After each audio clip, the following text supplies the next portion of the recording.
You are such an eyesore. Thud. As my consciousness fades, I'm pushed by my mother, landing on my backside on the cold storage room floor. My mother looks down at me, unable to stand, and snorts in derision. It's a child's duty to honor their parents, right? Stay put in this cold storage. Oh, don't worry. I'll let you out after Robert's funeral. Today is the funeral of my beloved father. I had decided to attend no matter what. I never imagined it would come to this. Even if I scream, the towel stuffed in my mouth makes it pointless. Sweating profusely, I desperately move my bound hands and feet, but I can only wriggle like a worm. Seeing me struggle seems to amuse my mother, who approaches me, laughing out loud. She crouches down in front of me and shakes a familiar-looking supplement bottle. You're such a fool, aren't you? You drank it without even noticing I swapped the contents. I can't believe anyone would do something like this. Moof. My mother's finger pokes my forehead. Her flashy nails are completely inappropriate for a funeral. Even as I glare at her in anger, she doesn't seem to care at all. I'm going to say I was the one taking care of Robert. I can't have you saying anything weird. This way, I'll get all the relatives' trust and the inheritance. My mother laughs loudly as she leaves the storage room. I have no choice but to cry helplessly. On the cold, hard concrete, I drift into a sleep as deep as mud. It all started with a phone call. What? Dad had a stroke. I hurriedly finished up work and headed to the hospital. Even in the taxi on the way there, my heart was pounding faster than ever before. I had the driver drop me off right at the entrance and rushed into the hospital. The treatment seemed to be over, and my father was lying in bed, connected to many tubes. Although he survived, he was left with disabilities. He could manage basic conversations, but communication was difficult. He also couldn't do much on his own anymore. So, I started going back and forth between my house and my parents' home to take care of him. Fortunately, the house had been made wheelchair accessible for my late grandmother, so it was convenient for caregiving. I had also been divorced for a few years and was living alone. My job was remote, so compared to others, caregiving was a bit easier for me. Balancing work and caregiving wasn't easy, but I could manage for the sake of my beloved father. However, there was one problem. Nancy, I'm going out, so take care of things. What? Wait. Where are you going? Doesn't matter where. See ya. My mother left the house, reeking of perfume. The problem was my mother. She loved flashy things and had been promiscuous with men since she was young. Apparently, my father got caught up with her too. Their relationship was always strained, but they got married because she got pregnant with me. When my father told me this, it troubled me, but he showered me with enough love to make up for it.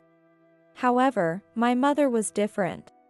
Maybe she felt that marriage restricted her freedom and fun, or she simply didn't like that I wasn't like her. She hardly took care of me at all. It's fair to say she abandoned her responsibilities as a mother. I didn't like her either, so I wasn't particularly hurt by it. When I got divorced, my father finally decided to divorce her too. Seeing the end of his life approaching, he decided to spend his remaining time for himself. I agreed with that, and I had plenty of evidence of my mother's infidelity, so it was just a matter of finalizing things with the lawyer. But in the midst of it, my father collapsed. I sighed as I looked at my father's sleeping face. I thought I'd finally be free of her. How could she leave my father in this condition and go somewhere? She's out of her mind. Thinking that, I adjusted the blanket over my father's body. A few months later, my father passed away. I looked at his small body lying on the bed. There were so many things to do for the funeral, but I couldn't move. The quiet was shattered by my mother's booze-roughened voice. Hey, what about the inheritance? What are you talking about? It's important, isn't it? So, how much do I get? If we weren't in front of my father, I would have slapped her. Suppressing the anger surging through me, I turned to my mother. We'll discuss it properly after the funeral. I'm going to call Michelle. Oh, that workaholic woman is coming too. You deal with her, it's a pain. Ignoring my mother's rude remark, I called Michelle on my smartphone. Michelle is my father's sister, now working overseas. My father's and Michelle's father, my grandfather, passed away early. My grandmother worked herself to the bone every day in his place. So Michelle took care of my father most of the time. Michelle was an excellent student, but after graduating high school, she went to work immediately to earn money for my father's education. Nancy, it's been a while. Is something wrong? As always, Michelle greeted me cheerfully, and I told her about my father's death. They were really close siblings, and even over the phone, I could feel her disappointment. Got it. I'll be there by tomorrow morning. I'll pick you up at the airport. Don't worry. I'll have my daughter's husband pick me up. You need to rest, Nancy. But You're the one who'll be leading the funeral, right? If you don't rest when you can, you'll collapse next. Michelle's words made me realize. Indeed, I couldn't let my mother lead the funeral. And if I collapsed now, who would see my father off?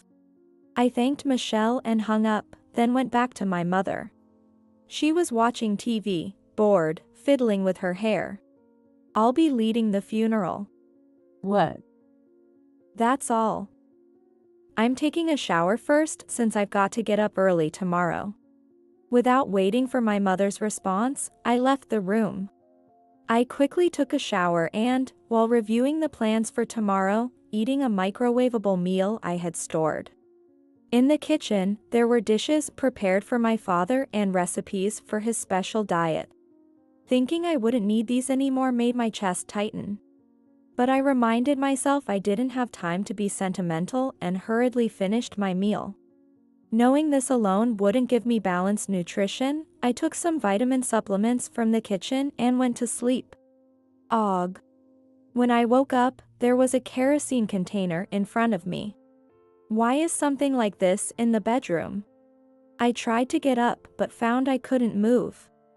I wanted to call out, but something like a towel was stuffed in my mouth, preventing me from making any sound. As I moved my eyes, trying to understand my situation, I heard footsteps in the distance. I tensed up, listening to the sound, and the door suddenly opened. Oh dear, you're already awake. It's cold in the storage room, isn't it? Hearing those words, I finally realized I was in the storage room. My mother, wearing a brand new black dress, walked toward me with her heels clicking. You are such an eyesore. It's a child's duty to honor their parents, right? Stay put in this cold storage. Oh, don't worry. I'll let you out after Robert's funeral. She looked down at me, seemingly amused. Even if I screamed, the towel in my mouth made it pointless. Sweating all over, I desperately tried to move my bound hands and feet, but could only wriggle like a worm. Seeing my struggle seemed to amuse her even more as she laughed and approached me. She crouched down and shook a familiar-looking vitamin supplement bottle in front of me. It was the supplement I regularly took. You're such a fool, aren't you? You drank it without even noticing I swapped the contents. Her unbelievable words made my blood run cold. I can't believe anyone would do something like this. Moof. The contents are the medicine Robert used. It has strong sedative effects, so you'll sleep soundly. She poked my forehead with her finger. Her flashy nails were completely inappropriate for a funeral. Even as I glared at her in anger, she didn't seem to care at all. I'm going to say I was the one taking care of Robert. I can't have you saying anything weird. This way, I'll get all the relatives stressed and the inheritance. Laughing loudly, my mother left the storage room. I had no choice but to cry helplessly. On the cold, hard concrete, I drifted into a sleep as deep as mud. Nancy, Nancy, can you hear me? Someone was shaking my shoulder, and I opened my eyes. There was a man with a relieved expression I didn't recognize. With his large hand, he removed the towel from my mouth. "Who are you?" I'm Michelle's daughter's husband. Nice to meet you. You're safe now. "I'm saved." Tears welled up again at that thought. He silently handed me a handkerchief. Seeing the prayer beads on his hand, I remembered something important. Oh no. My father's funeral. The service hasn't started yet. They're waiting for you. Let's go. He helped me into the car, and we headed to the funeral home. When we finally arrived, a shocking scene unfolded before me. I never thought she'd go this far. Michelle stood tall, looking down at my mother, who was sitting in Siza. For some reason, my mother was completely drenched. She was trembling, her face pale, looking down. Noticing my arrival, Michelle rushed over to me. She hugged me and gently rubbed my back. You must have been scared. I'm sorry for being late. No. But what happened here? Well, After locking me up, my mother had gone to the funeral home and introduced herself to the relatives as the host. But Michelle, who had called the previous day, found this suspicious and confronted her. At first, my mother dodged the questions, but as she couldn't remember any of the arrangements and couldn't contact me, Michelle pressed harder.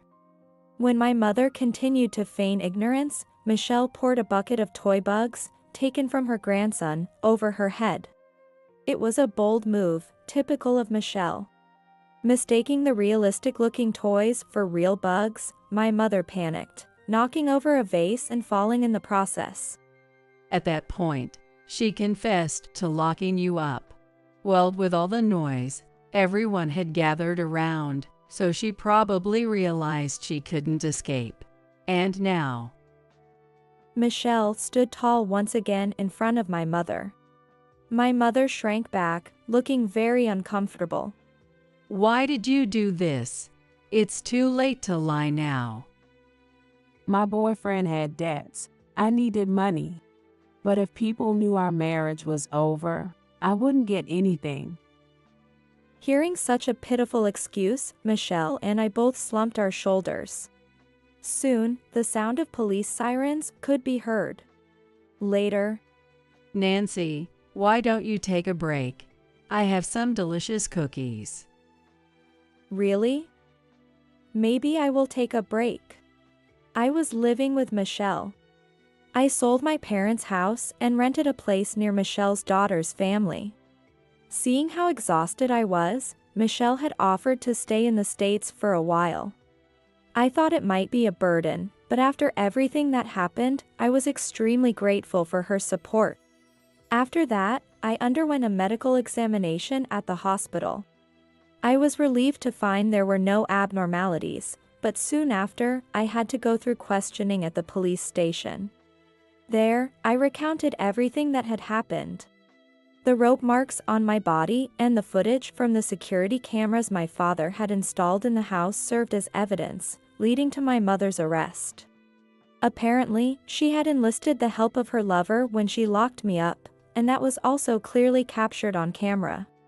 I couldn't believe she brought her lover into the house we lived in, but she was someone who didn't understand common decency.